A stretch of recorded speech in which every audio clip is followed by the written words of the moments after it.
Ready in? Oh, yes, sir. Okay.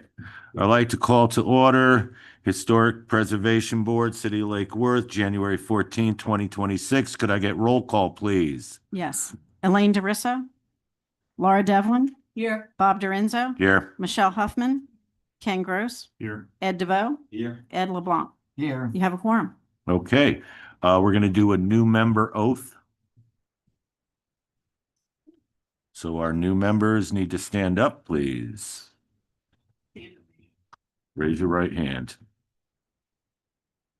I'm going to read it and just say, I do like we're getting Married. married.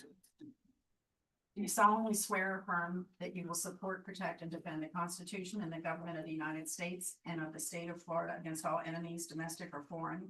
That you will bear true faith, loyalty, and allegiance to the same, and that you're entitled to hold office under the Constitution and the Charter of the City of Lake Worth Beach, and that you will faithfully perform all the duties of the office of appointed member of the Historic Resources Preservation Board, of which you're about to enter. I do. Thank you. Okay. Please stand for Pledge of Allegiance.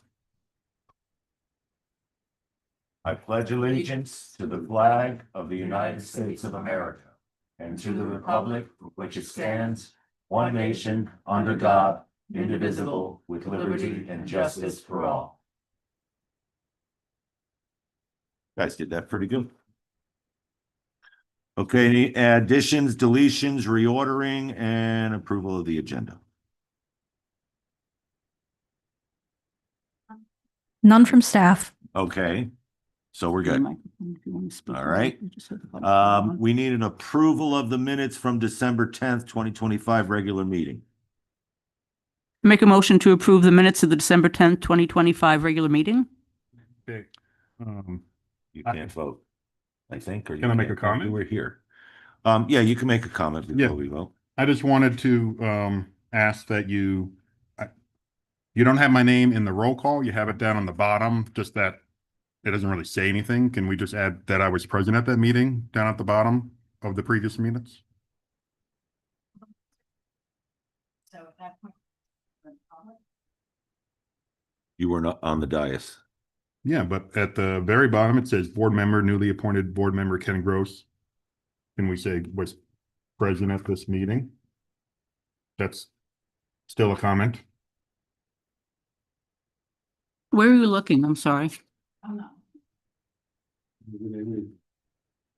Let the attorney, yes, she's going to take a look. Yep.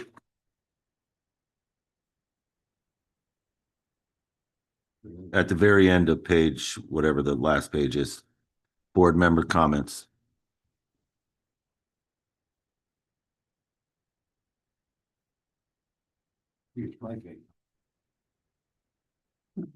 It's actually last month's.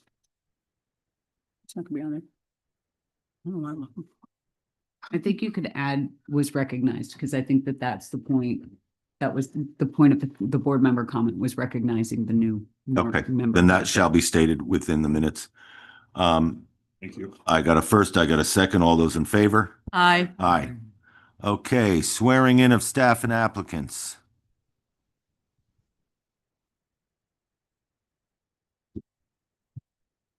Stand and raise your right hand.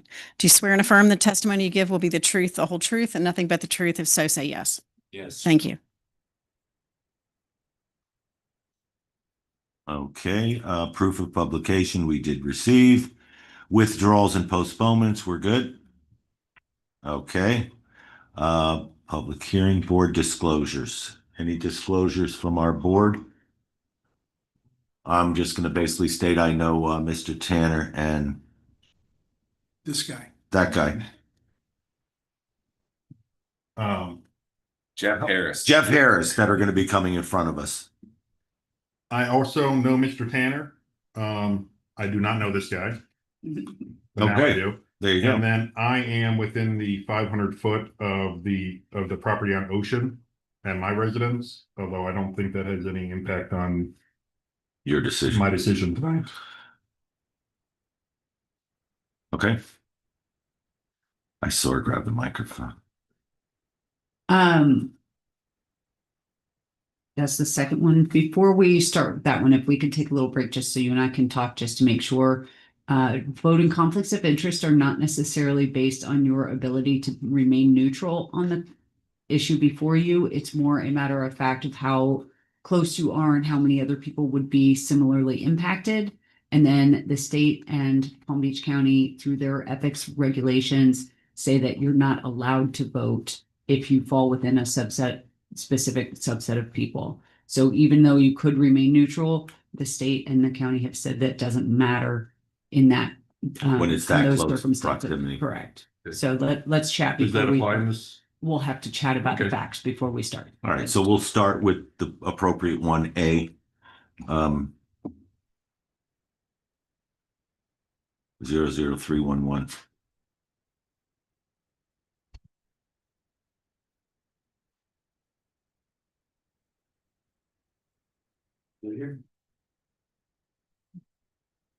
And it's gonna start.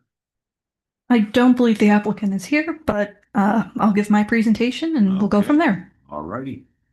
Okay, good evening, Ann Hamilton, presenting project number 25-00100311, which is a consideration of a certificate of appropriateness for new construction of a new accessory dwelling unit, ad valorem tax exemption, and one waiver from the requirements of the maximum accessory dwelling unit size at 1022 North J Street.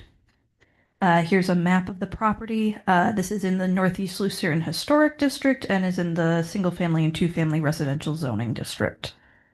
So here's an image of the primary structure. The applicant has been working on this structure for a good while now with staff because they inherited kind of a bit of a mess in terms of unfinished work, code cases, and they've been working on the primary structure, but are now interested in building an accessory dwelling unit in the back. So here's a photo of the back of the property where the ADU will go. It would be past that blue tarp that's shown there. And you can see to the right of where the location will be, and in the second photo, what I've termed both ways an existing garage structure and existing accessory structure. It's shown on the survey as a garage. It does have a garage door, but the applicant has indicated it's really just currently used for storage and laundry. So you can see that building on the survey there towards the rear with a concrete drive leading to it. This is the proposed site plan. The applicant does want to keep that building just so that they do have that remaining storage and laundry space. It's about 150 square feet, and then they want to build a new accessory dwelling unit that has 2 bedrooms, 2 bathrooms, and is 798 square feet. These are the proposed elevations of the accessory structure. It's very much in keeping with the existing primary structure, with the exception of the proposed horizontal slider window, which is not usually appropriate for a minimal traditional structure, and a condition has been added to address that. So here's the proposed floor plan. You can see, again, it's a 2-bedroom, 2-bathroom unit. The applicant has indicated that that's really what they need to make their scheme on the property work. They need the additional living space. And the minimum unit size for a 2-bedroom is actually 750 square feet. So they're pretty much in range of that. They couldn't go too much smaller with a 2-bedroom. So here's our zoning table. Really, the main issue with the zoning is that accessory structure area that they've requested the waiver from. So under our code, you're allowed a total of a maximum of 60% of the main structure for all accessory structures and accessory dwelling units on the property. So that would include the existing 150 square foot accessory structure and then the new 798 square foot accessory structure.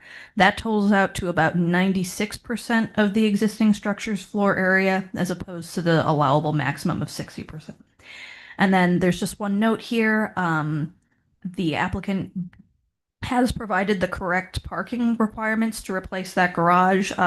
The parking leading up to the garage and the new ADU, but they aren't dimensioned correctly on their plans, so there is a condition added to address that. So, as most of you know that have been around here a little bit, but we'll do a reminder for our new board members, Historic waivers are an incentive that is available to contributing structures in historic districts to incentivize improvements and reuse of existing buildings. And we're allowed to essentially waive certain requirements, including, in this instance, that 60% of the existing accessory structure floor area. So this is the waiver criteria. The waiver modification is in harmony with the general appearance and character of the neighborhood and district.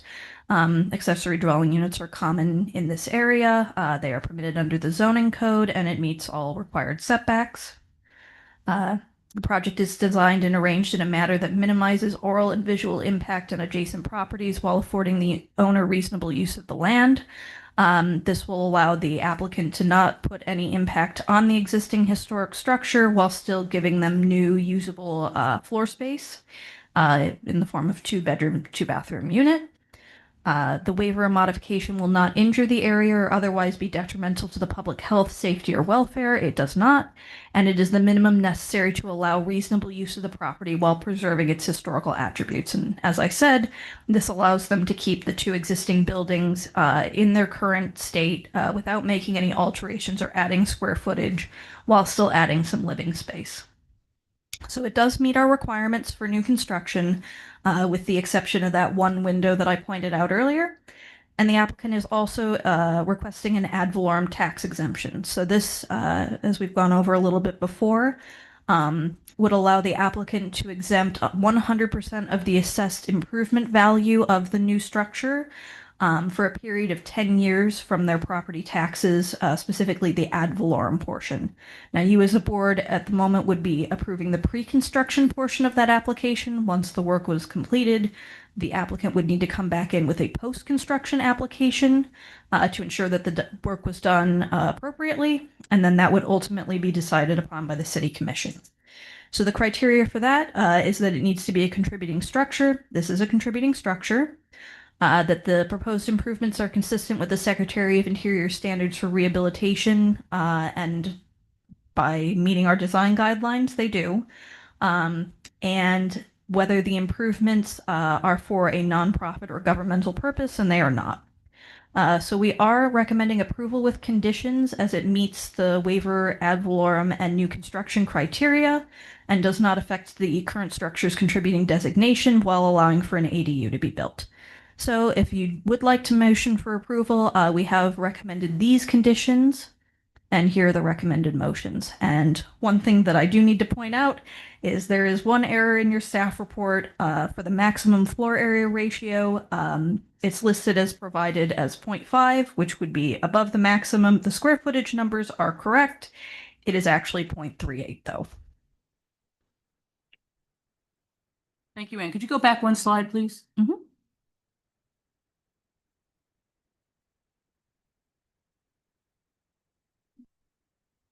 I need more information about the parking and how they're planning on adding parking if they're putting an ADU in the driveway. Sure. So I'll go back to the site plan because I think that probably illustrates it best. So what they're proposing to do is they're required 3 spaces, and they are proposing 2 rear alley spaces that are parallel. Now those are required to be 9 by 22. And they are, if you measure them, 9 by 22. They just dimension one of them as 9 by 18, which is a standard parking space. So that condition is just intended that they need to dimension them properly. And then they are also adding these tire strips in the front to meet their 3rd parking space, and they need to show the dimensions of those as well. But they are providing all 3 required parking spots on site. Are those 2 rear spots inside or outside of their fence? So they're inside the property line. It doesn't look on their survey. It's in the alley, That you're it's easy saying. to see, but that they currently they do have a little bit of a fence, but so it would be assuming the fence is on their property line inside the fence. Okay, because as a practical matter, it's pretty hard to parallel park Right, on the fence. in a fence. And yeah, and it may be something that they're intending to remove that fence. I'm sure that they are intending to remove that fence in order to access the sites, and we wouldn't allow them to put in the sites when they do apply for a permit if that fence remains. So they're not planning doing permanent parking in the alley. Not in the alley. No, they wouldn't be allowed to park in the alley. It Right. has to be on their property. Okay.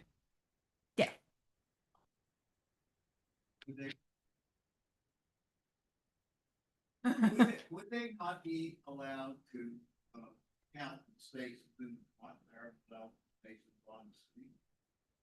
So because they're in a single family district, they're not allowed to use that provision. I know sometimes, and you'll see that in our next application, if you're in a multifamily or mixed use zoning district, you can count those on space or on street spaces for up to 50% of your required parking. But if you're in a single family district, all of your required parking has to be on site.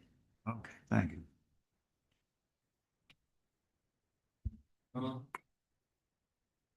Lord, you know that. You, I'm sorry, I can't hear you. Lord, attack.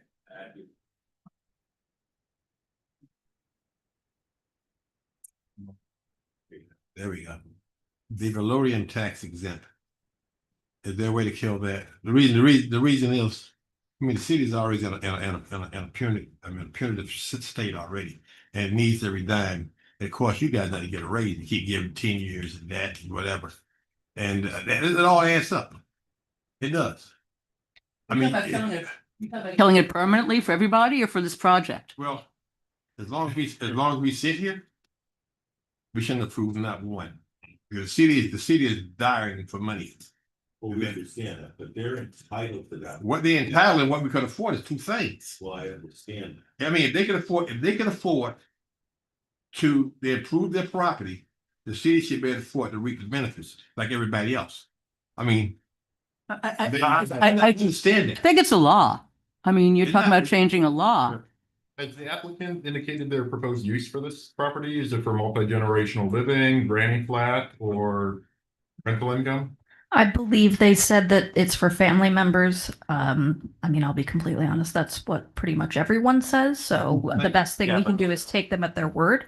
It's Um, not cheap, and yeah. I do give them credit for building a two-bedroom rather than taking the garage and making it a studio or anything. I mean, to do that, it's not cheap. I know a couple of people that have just built ADUs in their backyard. Not cheap. So I mean, here we are, they're gonna put out whatever I understand. 100, 200, 300. So Well, they're right, just well- saying, I've invested in your My municipality. friends over here need a raise too. We Well, we let good people walk out the door. Now, back to my question, before we go through all this here. Is there a way to kill that exempt? You can deny it. I mean, wait. Is there a way to do it? You could deny it, but you would have to, similar to when we find that applications don't meet the criteria, you'd have to show why it doesn't meet the criteria for an ad valorem. So those criteria are what I showed, which is being a contributing structure, that the proposed new construction, doesn't have or has a minimum oral and visual impact on adjacent properties, doesn't injure the area. No, sorry, these are the waiver criteria, but same idea. Needs to be contributing, needs to be consistent with the Secretary of Interior standards and design guidelines, which if you were to find that it doesn't meet that, then we have another problem of you shouldn't be approving a new construction project that doesn't meet those criteria. And if you find the third one, that for some reason it's being used for nonprofit or governmental purposes, I'm not sure what proof you would have of that. So, you would need to use one of those criteria to deny the tax exemption. It is something that the property owner is eligible to apply for under our code. And similar to the waiver, you as a board have to have substantial evidence in order to deny it. Okay. That's my question. So if they were using it for family, there are other tax exemptions that they could get. I'm not an expert on that, the granny flat. Can we tie this? You said if they're using it for a for-profit, if they in the future use this as a rental property, that at that point we can take it away from them? No. So it's actually the opposite. They can't use it for nonprofit or governmental purposes. The actual terms of the ad valorem program are really more of a state and county level thing. to give some background on how these processes usually go, we approve things, or you as the board approve things. They come back around for a post-construction. They go to city commission. If city commission approves it, then all of that paperwork actually goes to the county, and the county is the one that does the financials in terms of the ad valorem tax, because a lot of it actually goes to the county. It's not just a city tax. So, the actual terms of how much money they would get, or say what that tax goes to, or, we can't really mess around with that. It's either, okay, you get this specific tax exemption that's outlined, by the Florida local government program, the Palm Beach County, and we've adopted as part of our historic ordinance. It's either you take it as it is or you don't. My colleague is right, the law. You would, Yes, sir. Laura, you have any more? Yes, I do. Thank you, Mr. Chair. So, I'm kind of stuck on this thing with the alley, and I apologize for being, I guess, maybe redundant or beating a dead horse, as the case may be. But I'm looking at page 9, under number 14, the site should consider the compatibility of parking facilities, blah, blah, blah. It says the site plan depicts 3 parking spaces, 2 parallel spaces along the alley in the rear. I'm trying to understand how that does not mean in the alley. So, I guess that's the specific distinction between wording it as along or perhaps adjacent to the alley rather than in the alley. So the parking spaces are on the property and along or parallel to the alley, but are not in the alley. And. So it's, I apologize, Ed. So it's abutting a fence, but not in the alley, so people couldn't go past it, but it's still in the alley way. Am I understanding that properly or not? No, it is on their property. It is not, within the city's right of way of the alley. It is Right, but it's fully on the other on side of the property fence. itself. I know that Fence very well. or- I live Yeah. 3-4 blocks away from there. I walk my dog there, my new dog. So I know that whole alley on J Street very, very well. And, I'm just trying to understand where exactly the parking would be, because we have 2 parking spaces. I don't, if that property accommodates 2 parking spaces next to a fence, but in the alley, not, Imagine that the fence is gone. Yeah, I was gonna say. They may have to demolish the fence to do what their plan shows. Yeah, well, it's hard to imagine the fence is gone. The fence gone or the fence not gone? well, it's gonna have to if they're putting the slots there. So there's a similar situation directly behind me. That fence is 10 or 12, however many feet back of the property line. Mhm. And they parallel park in front of the fence, but you still got the full alley. So in the actual alleyway, but not obstructing anything. Right, we're not blocking the alley. Here's their property line, they're there, Okay, that's Okay. the alley. So if they do have a fence, it would have, They'd have to well, move it, we don't or know. move it back 12 feet. I mean, if you look at the site plan, I think, the fence would probably really need to be back along the building itself. Right. Those are the spaces. What are now the survey? Can we see the survey? Can we see the survey? So Yeah. you see that little line with the dash dot there? That's the fence uh-huh. on the bottom right corner. So that fence would be in the way. They would have to tear it out That's the goal. in order to do what they're doing. Yeah. And we don't usually require people to show us a demolition plan for something like Is that. that gonna be one of our recommendations?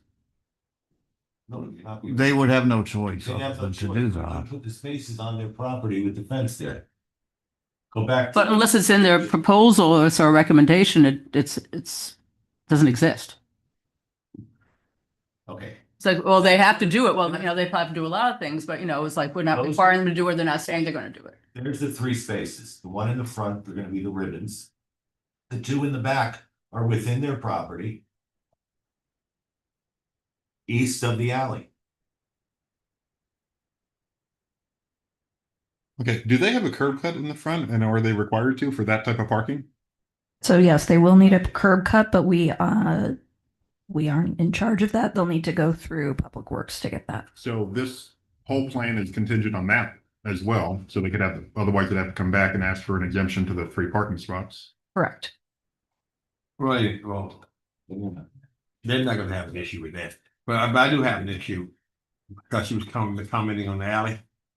And I commend you guys, to force people to use the alley more. Now,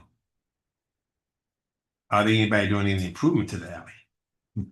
I mean, there are people, individuals, I wouldn't say who they are. They build something, they build a structure this year, they have to improve the alley. I've seen it come over on plans. So are they doing any improvement to their alley for their little spot? Which they should be doing. As a common practice. What kind of improvements do you have in mind? It's my understanding that we can't require them to improve the alley. It's Right. it would be a public works.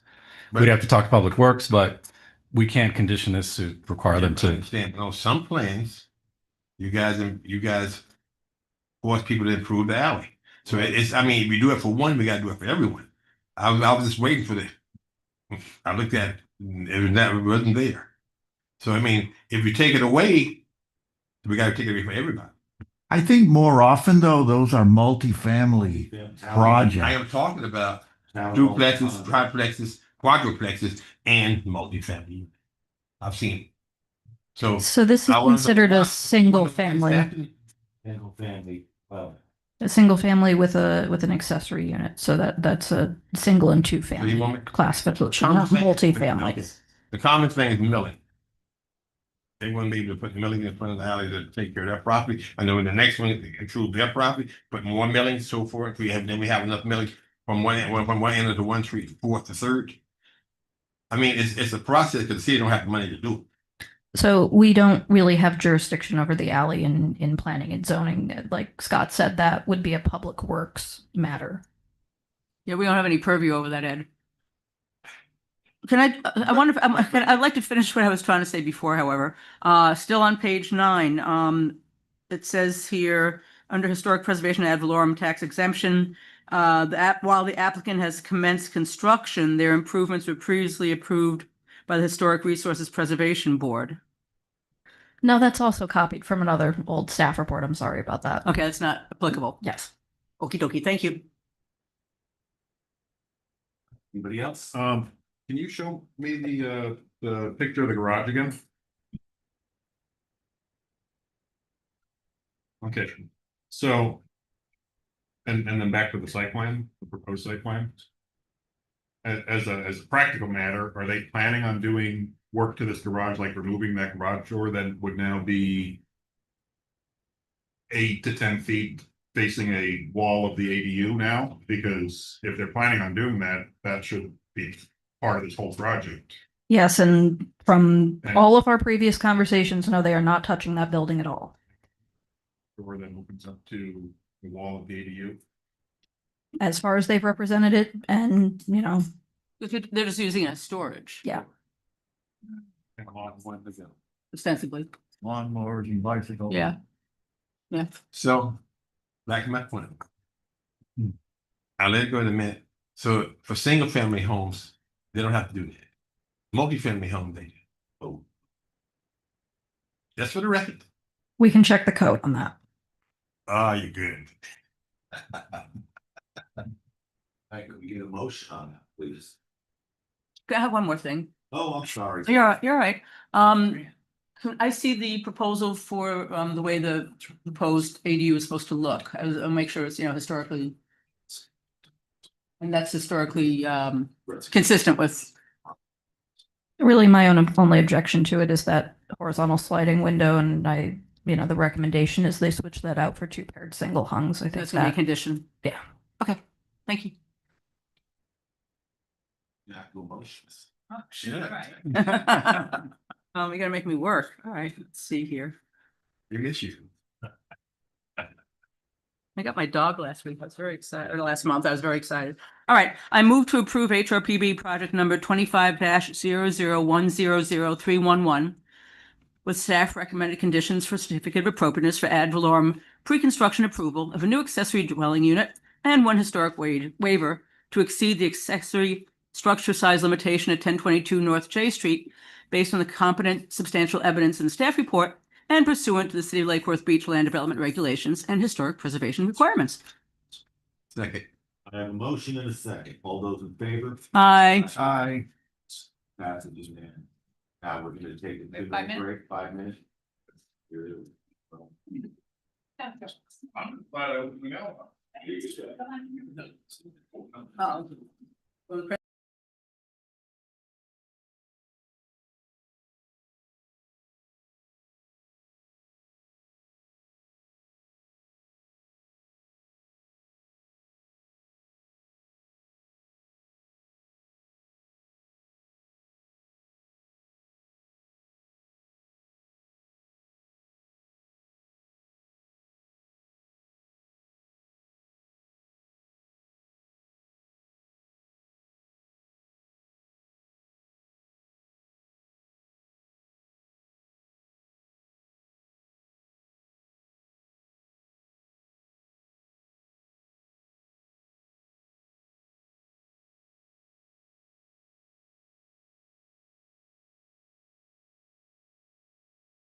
I'll make a statement.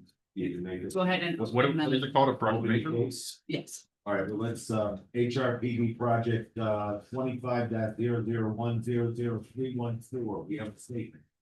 So, Madam City Attorney has informed me that because I'm less than 500 feet as the crow flies my property from this property, that's a conflict of interest. So I'm going to abstain from discussion and voting on this item, but I will stay here and look pretty. Okay, I bet you gotta excuse this. just pretend he's not here. Okay. Yeah. The exciting part. And you gotta fill in now. Just for point of information, Yeah. That's great.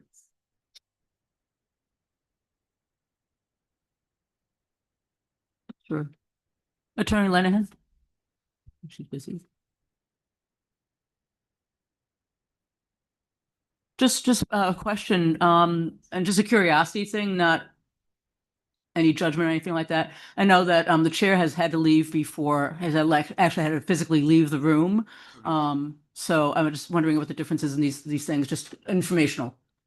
Because the rules regarding voting conflicts of interest are that you aren't allowed to influence the other members of your board, which is why you can't participate in the discussion, all those things. Oftentimes, board members do choose to leave the room during the meeting or during that portion. It is recommended, but it's not required. Thank you. So I have been told I can't discuss on that either. Can I ask staff that in the future we keep track of anyone who lives within the zone of a project? Voting conflicts of interest, all ethics issues are personal to Okay. the board member. So if you ever have a question, if something comes up where it's in your neighborhood, feel free to call me when you notice it on the agenda, or we'll handle it Okay, like we because did. of the tonight. location of this property, had I not received the letter in the mail, then I'm required to, I wouldn't have known because of the way the alleys are set up. Okay. All right, take it away, Ed.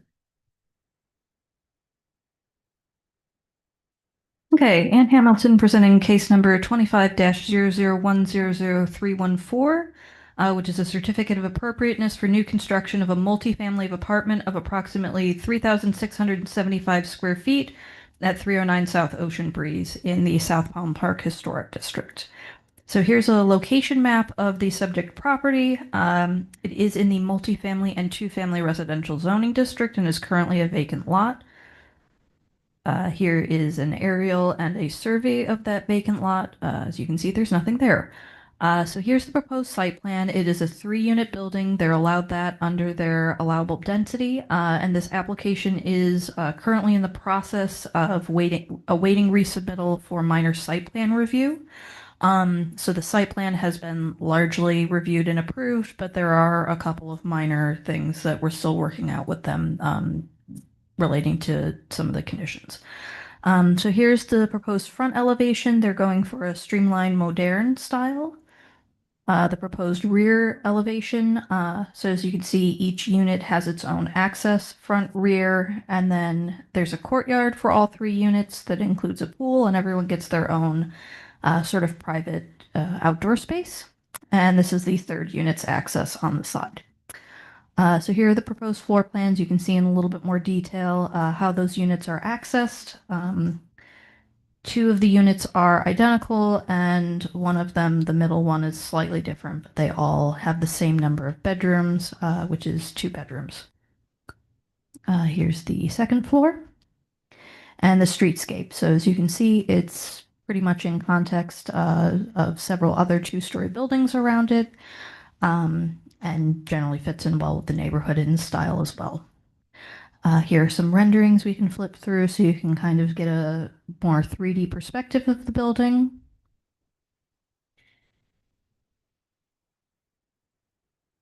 And the zoning. So it does meet all zoning requirements. That item highlighted in red is just a discrepancy between something that's noted on the site data table. The maximum wall height is noted at 17.75 in the site data table, but the elevations do show it at 19.18. So that just needs to be corrected to match, make sure it's that 17.75 number, but it should be. So it does meet the additional guidelines for new construction because it is a pretty good example of a streamlined modern style. Staff does have some conditions as far as some tweaks to the architecture in order to bring it more closely in line with the style. So for your reference, here's an example of what we're usually looking for in a streamlined modern style building. Not to overlabel the point, but this has a flat roof, and the styling is generally consistent, but a couple things could be changed. So specifically the windows, I have an example of the window and door schedule here. And then surrounding it is the design guidelines, essentially images of windows that are usually found in a streamlined modern style building. Now, as you can see, usually those are multi-light windows. They typically have a lot of that divided appearance, both with windows and doors. So that's something that should be addressed. And visually, here's an idea of some of the other changes. So here's the front elevation, and some of this is these are included in the conditions in your staff report in more detail. But so changing the front door to a multi-light French door, adding some coping along the roof line, and adding a bit more detail up there in terms of stucco banding, just to bring things more in line with the streamlined modern style, as well as changing the windows to a multi-light window like that casement window shown there. Same with the rear elevation, kind of the same concept. And then here in the courtyard, just changing those doors to multi-light French doors. Again, adding the coping and banding, and changing those windows to be more in line with the appropriate style for this structure. The only other item would be extending the eyebrows from the front of the building to wrap around, as that's more typical of the style. But in general, this is consistent with the design guidelines for new construction, and staff is recommending approval with conditions, which are shown here and are included in your staff report. One item just to note, the PCN number in the legal ad was correct, but in your staff report and in the mailer, it was incorrect. That, I believe it's just trash pickup. And here are your potential motions. Before we ask the board have any questions for staff? What's I'm sorry, and I'm going to apologize because usually, I read everything, but I was telling Sherry that I wasn't able to open the file, so I didn't read everything. What is there now as that property? Vacant lot. Vacant. Okay, thank you.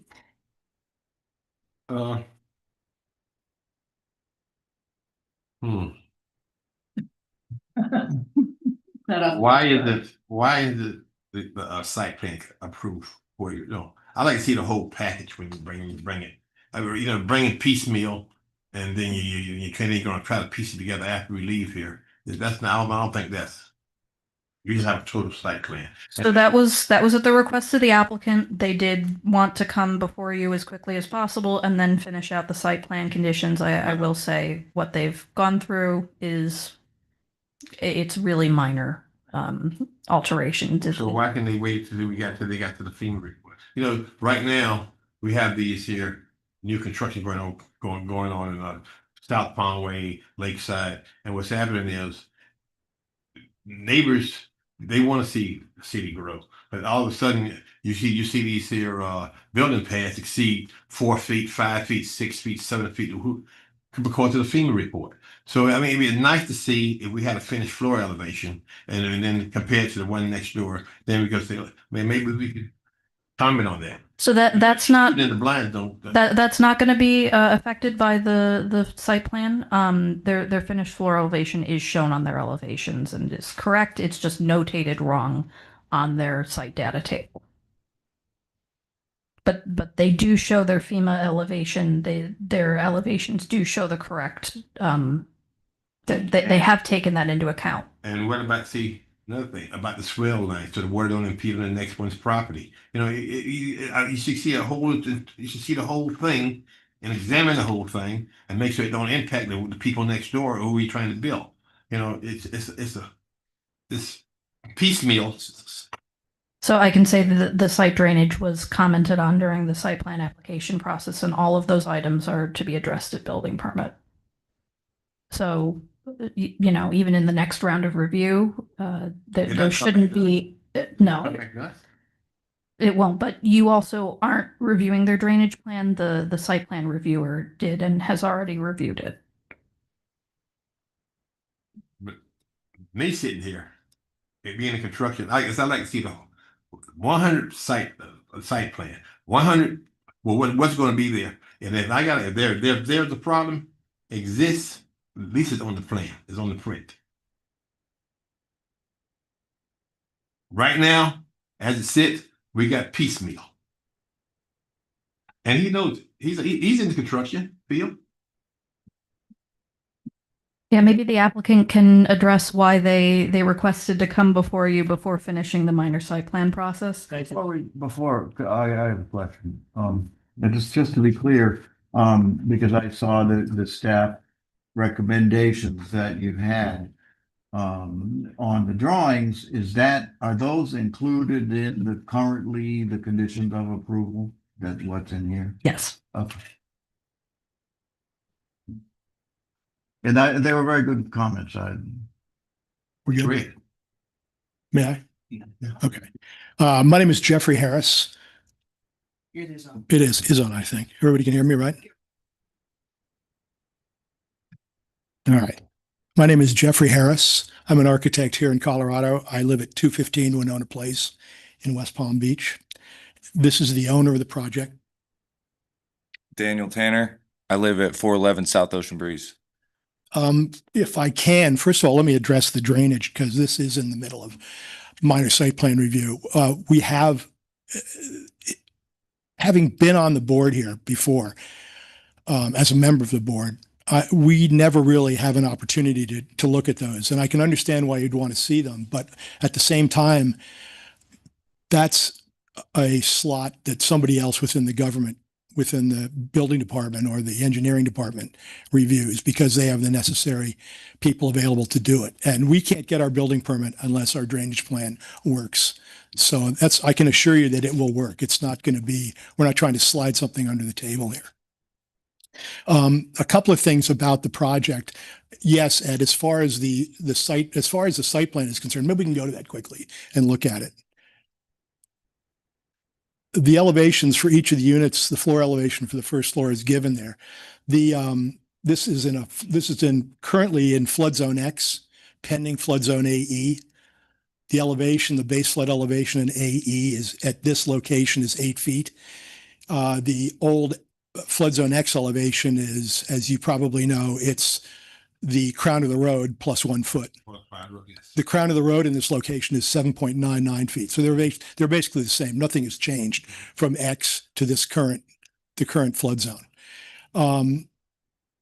The building will, the mistake was made in the elevations when it was drawn, in that it doesn't show the top of wall. It shows the top of roof. The roof structure is not part of the wall. Right. And there's about 16, I have to look at the drawings thing up. There's about 16 or 18 inches there just of roof structure. So that brings the top of wall down to the area of 18 feet, which are allowed at 5 feet.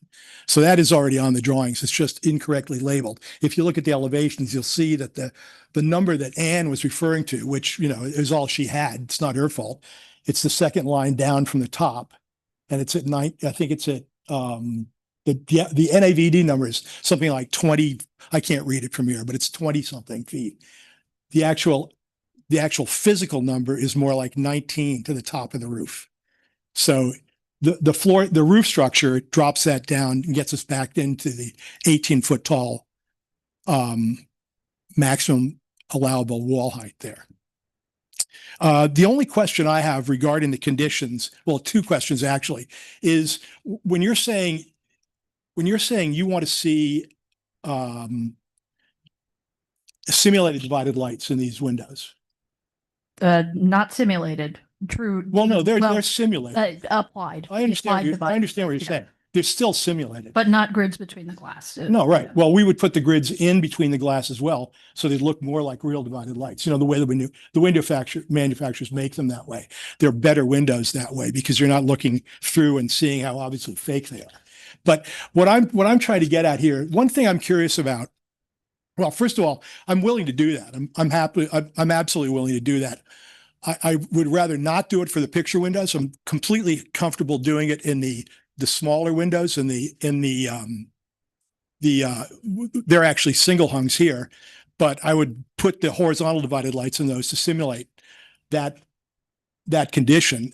I still would like to leave the picture windows open because as the national standards point out, and as the actual Lake Worth standards point out, the building is to be of its own time. In this particular case, we are in our time. This is not an old building. It's a new building within an old neighborhood.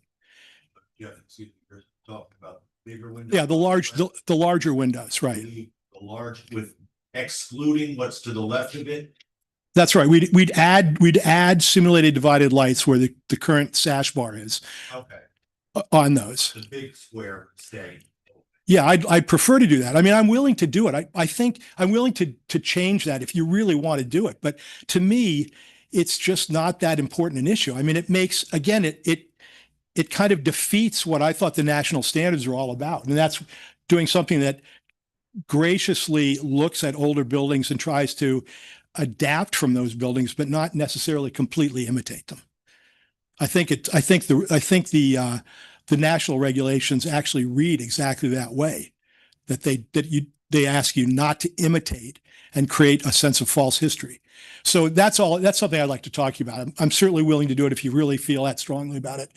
But, I think it's a mistake. I think it's like, it creates a sense of almost inbreeding where just the buildings keep repeating themselves. And as they get more technologically advanced, like right now, they couldn't do glass like this when these buildings were originally done. Now they have the technology to build large expanses of glass, much larger than this, obviously. I think we all know that. We see it all the time. The other conditions with banding and all that. I'm okay with the banding. Yeah. I mean, I think that adds a nice level of detail. I don't like it. All the conditions, your response would be really like to keep more of the bigger windows without the dividing. Right, exactly. And I don't really want to put vertical dividers in. To me, these buildings, they had what they had is really great, and you just cannot buy them anymore. Were actual jalousie windows where you could crank open the whole window. But nobody can afford to buy a jalousie window now because of the insurance and the hurricane demands. So that's out. But I would like to make the building look kind of like that. I think that would be cool. And if there's a way that we could get the window manufacturer to give us a broader mutton bar in there that would look more like a jalousie bar, then I'd try to do that. The typical profile, which I know because I've been on the board and it's always brought up. It's brought up in the West Palm board. It's brought up everywhere, and I think it's a mistake. They always want the typical imitation putty set, a putty set glazing bar, which nobody does anymore. But I get it. I mean, especially with the older buildings, the historic buildings, where you're trying to fit right in with an historic building, it makes sense, and they look nice, especially if you get one that's really of good quality. Well, I know the doors with the divided glass, some of them shutter, the walls are looking. Right. Well, yeah, I mean, again, I'm willing to use the horizontal dividers on this. I don't have a problem with that at all. But the other question I have for you, and I just want to clarify this right now, you pointed out that you want us to use French doors rather than the sliders. And I'd like, in contrast to that, I'd like to say that these are not big units. And their exterior spaces are not big spaces. So by having a door that either swings into the building or swings out of the building, we eliminate essentially that arc, the square footage below that arc. And we don't lose anything by having a sliding door. The sliding door will look like the French door. One side will be inset, yes, but we'll still have the horizontal dividers in it. But we'll gain all that additional space inside of the building. Functionally, it's a much better solution for what we're trying to do here. So if that's okay with you, I mean, I would prefer that we take that part, that we turn it turn the sliders into French doors. I prefer that we take that out. But I'll definitely meet with you as far as working on the proportions of the windows and that kind of stuff. How do we amend the motion for that? How do they amend? I mean, I think that it's addressed in the staff report in that it's worded that they work with staff if they request an alternative. Now, I'll say, not to get into too much detail, I agree with some of the things you're proposing, not necessarily all of them. I think, the French doors, the different plane between two sliders is a big enough thing that it would read. And the picture windows, I agree. I think something could be done with those, but the other windows, I do think some refinement needs to be done with those. So, Yeah, I'll definitely talk about it. I think that can be covered under work with staff to find alternatives. Yeah, for my part, the comment that I made earlier, I think sort of the least significant thing or the thing that I would be entirely favorable to change from what the staff suggestions would be the divisions of those large windows into small muntins, because it really right, like it's imitative of the past, and Yeah, I totally understand that you would like this design to be of its own time. So Right, I'm in agreement. and also, I mean, I'm not doing anything that's unbelievably out of bounds here. I mean, again, Right. it says right in the regulations. I could read them to you right now. It says that, Oh, yeah, I'm familiar. you know. So I mean, so I'm not trying to do anything weird. Okay. Daniel Tanner, the owner and developer of the project. I'm cool with the horizontal bars in the windows and in the doors. The French doors are just, they're not practical for my design. So yeah, if we could just make sure that we take out the French door thing completely. Again, you have a 10-foot or 8-foot by 12-foot balcony. Now you're going to have 3-foot deep by 7-foot wide of that balcony is now eliminated. You can't have them swing in because there's the square footage of the unit, right? So, and the main thing with this is none of these doors are visible from the street. This is all in the courtyard. You can't see any of these doors. So they're all facing inside the courtyard, and none of it is visible from the front street.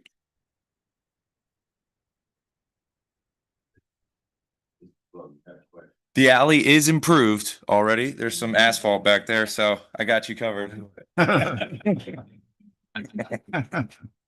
pretty good. I'm really concerned about, you say you're gonna go 12 inches above the crown of the road.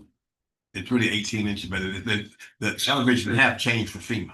No, I've got the current elevations. So what is the current elevation? The current elevate. We've got the survey. It's on the numbers are on the survey, which is concluded. The surveyor did it, and you can see that he's got the crown of road. The average crown of road is he's got it right in the middle at 7.99 feet.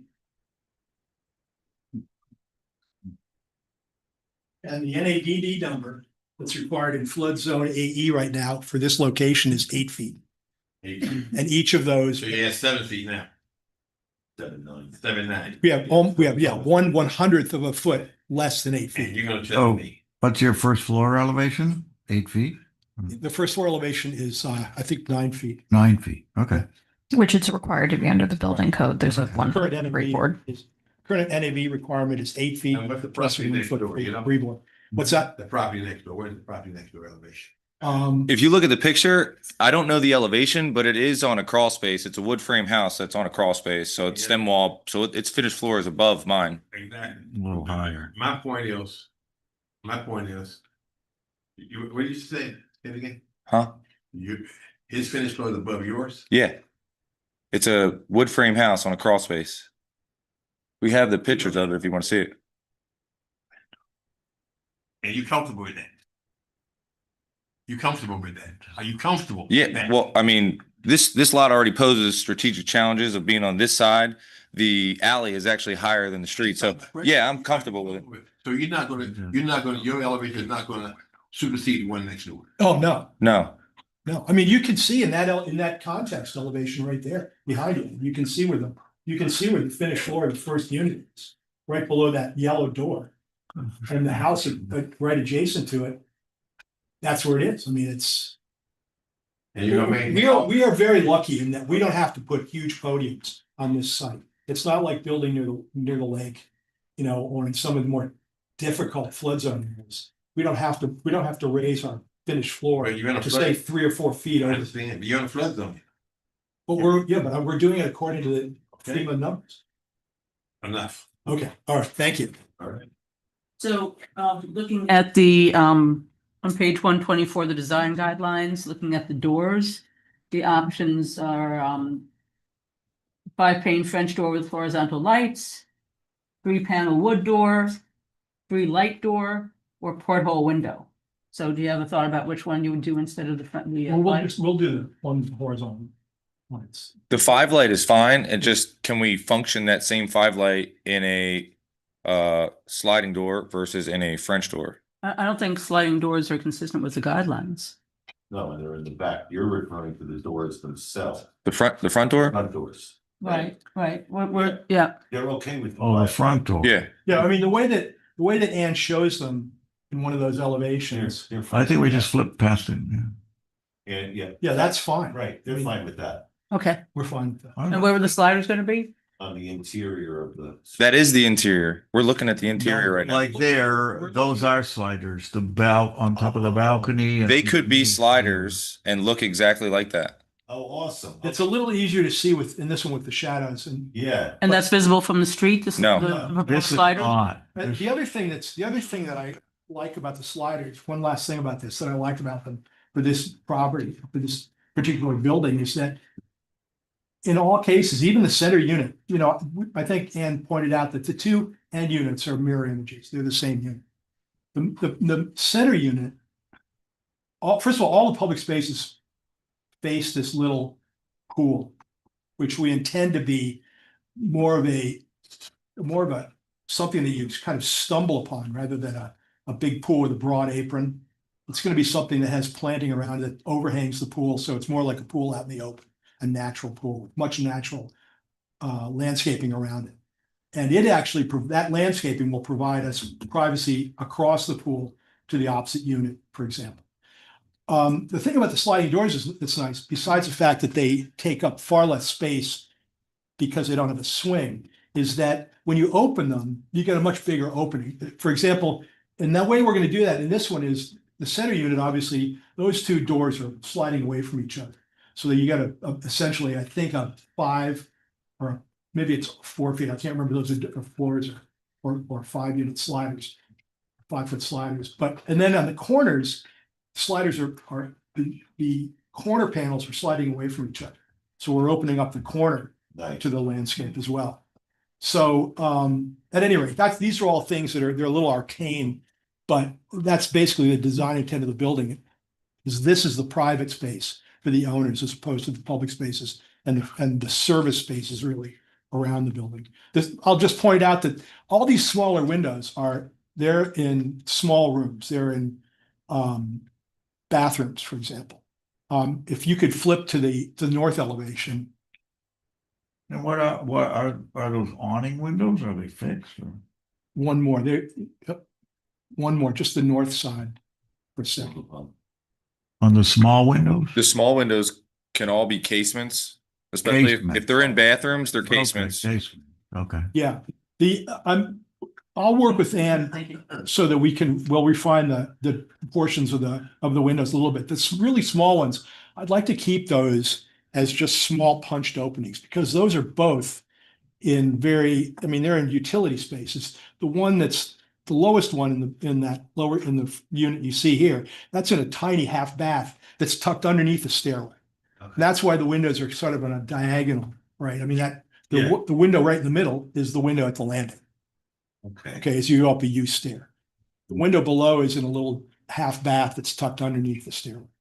The window to the left of the red door is in a little utility room where there's a laundry and storage, and it's at the end of the kitchen, so it lights directly. It kind of directly aligns with the kitchen cabinets on the opposite side of the building, or the kitchen area on the opposite side of the building. So essentially, this is a unique elevation for the building, but the two end elevations have the same logic going on behind them, where the little windows have to do with small service spaces, the larger windows are the more public or the larger private spaces. This is also recessed, right? So the front and back buildings are offset from this middle building, so it's about 2 feet inset. So if you're looking at the building straight on, you won't see any of this either. You'll just see the two windows up and down on either end. And so, and as far as the eyebrows, I mean, I can see the two ends. I don't mind returning them at all. I'd rather not return the one here because it's already set back but the ones are on the corner. Yeah, we can return those a little bit. So, Mr. Chair, just to review, thank you. Are we accepting condition 9C where it says all sliding doors shall be replaced with double French doors? Or is that going to be amended? I would take that out as. To change out. Staff's okay with that? If that's what the board wants. Take that out and give, well, because it does state that they're gonna talk to staff and discuss and work everything out from there. Well, because I'm not sure staff's okay with that. I'm not sure it's consistent, even though I understand that it's not being seen, it can't be seen by the street. And No, that's why we're here. right. We could discuss that. We've done it before. Yeah. I'm not a fan of the sliders. I'm just gonna go on record and say I'm not a fan of the sliders. I don't see it being consistent with anything. Yeah. Don't make the motion.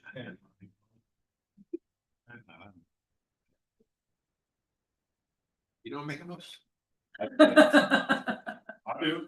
I'll, Yeah. I'll do the motion. Okay. I move to approve HRPB project number 25-001-00314 with staff recommended conditions with the exception of condition 9C.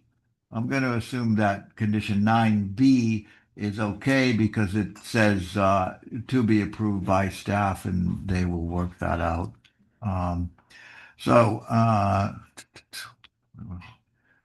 Excuse me, as part of your modification in removing 9C, Yes, you want to replace 9C with that the sliders should still have that 5-light pattern? yes. Okay. As stated. And also that, would you like the front doors to each unit to be 5-light French doors as well? Single French doors. They already stated it. Okay, we just need a condition for that. Thank you. As stated. With staff recommended conditions and the exceptions that I just mentioned for the construction of a new multifamily structure at 309 South Ocean Breeze, based upon the competent substantial evidence in the staff report and pursuant to the City of Lake Worth beachland development regulations and historic preservation requirements. Okay, have a motion, quick, make a second. I got a second. All those in favor? Aye. Opposed? I'm saying. So we're good. Did you amend? You agree? I'll say yes. Okay, so we got a yes all the way around except for it's not. Yeah. Good luck. Thank you. Are you happy? I am, yeah. I'm happy. It's a big process. Thank you, gentlemen. All right, any planning issues? Yes. Uh-oh, you've been waiting. You said you're all. Quick one, just real quick. Just a reminder, next Wednesday, we are having a joint workshop for orientation and variance training for this board and for planning and zoning board next Wednesday, 6 o'clock. So you get to meet the other board members. Okay. Will we get an email about the reminder about that? You already did. You I just did? did? Yeah. Sherry will remind you and, What? Last week. Really? and your snacks. So, Uh, But on the record. Is PNC actually gonna show up this time? I know, right? All right, we have no public comment, any department reports other than that, show up at the meeting next week, so you could learn about variance and something. Can we have a update, please, on if there's gonna be replacement for Annie Greening? Or what's the status of that? Is that appropriate to ask? Who's who? We are currently still in the process of interviewing candidates. Right now, Anne is a historic preservation head. Dan's in charge. She's definitely in charge. She's doing a really good job. I have. Orientation Thursday. Next Wednesday, right? What time? 6? 6 here, Okay. for new board members. All board members. Yes. Good try, Bob. Try though. You heard me slip like, yeah, all right, Ed, you, board member comments, go ahead, Ed. I have a concern. That's better. About that word apparatus. It contained to the commissary. That's what you told me. But however, things that contain to the commissary should be left over that side with planning and zoning. It shouldn't infiltrate over into the historical boards because it didn't have anything to do with out of your mill. And that bothered me all week long. So part of your role and why we're doing the training next week with you and the planning and zoning board together is that for areas within the city that are the historic districts, you all serve as the planning and zoning board. Right. And because of that split function, you're both combined considered the local planning agency. And so, Let me upset me. No, let her So- finish, please. well, so all comprehensive plan amendments and amendments to the land development regulations go before the land planning agency for review and recommendation to the commission. As half of the land planning agency, you all see all of those, regardless of whether they will impact a historic district or not, we're still required to bring them to you. So that's why you see those. Even though. Even though it doesn't apply to historic, you are still required to review and give a recommendation. That was a very unique situation. Yeah. That would be tough to make a deal with. All right, yeah, the other comments. You're good. I have a concern too. I was traveling, past the City Hall Annex building, and I noticed portions of the tile roof are completely missing. And I would like to know what the status of that building is. Maybe could we have some reassurance that we're not headed down the road of neglect and that building becoming a financial issue, because I think it's a valuable historic resource. It would be great if we could find a way to use it. Years ago, I think I worked with the County Historic Preservation Association, was thinking of maybe using that building, but I guess that didn't happen. But anyhow, what can you tell us? Would you be concerned that maybe it would be at some point, in such, poor condition that it would be recommended for demolition, which would be a shame? I couldn't imagine that happening. That would be a tragedy, but if we were actively looking for someone to use that building, if we were actively looking for grants to maybe improve that building and help someone get in there to use it, that would be a great thing. So Very good. if I remember, We what? Possibly give you. You want to spend 50 now and 100 later, I'm with you. You know? I'm with you. or do you? We might as well bring up the pool. Well, let's. No. I mean, The come on. pool is gone. The pool is in our rear view mirror. What you gonna say? if I remember correctly, the city has recently contracted to have the roof repaired, if I remember correctly. Yeah. But we can certainly find out some more information. I know that there are there more than meets the eye with what needs to be done. Sure. But I believe I saw an RFP for that. I'm pretty sure they're working on the roof. You know, we always hear about, oh, well, it's going to cost more money to update that building than it would to tear it down and build a new one. But we're here for historic preservation. So that's not a relevant comment to us. You know that. I thought it was the city hall originally. It was a school originally. Was it police station? Was it really? It was a school. Huh. I have a photo from the bridge looking west. And that's the only structure there that's the deal, except my office. I've Now- been all through the building, Been there forever. and it's really, the interior is not in such terrible shape. Is that on the National Register? Yeah, so it's this. Yeah. If it's any consolation, we did a walkthrough probably over a year ago now, and at that point it was in very good condition. Obviously, like you said, more than meets the eye, but Why did customer service? I don't think it's any. Well, of course, there's accessibility issues and blah, blah, blah, blah. We could go on and on, but, Yeah. So on to leave it. well, and we found a use for that building. That's right. So that's a success story to a good extent, to a large extent. Anybody else? We're good. Motion to adjourn? Motion to adjourn, we're ready. Let's go.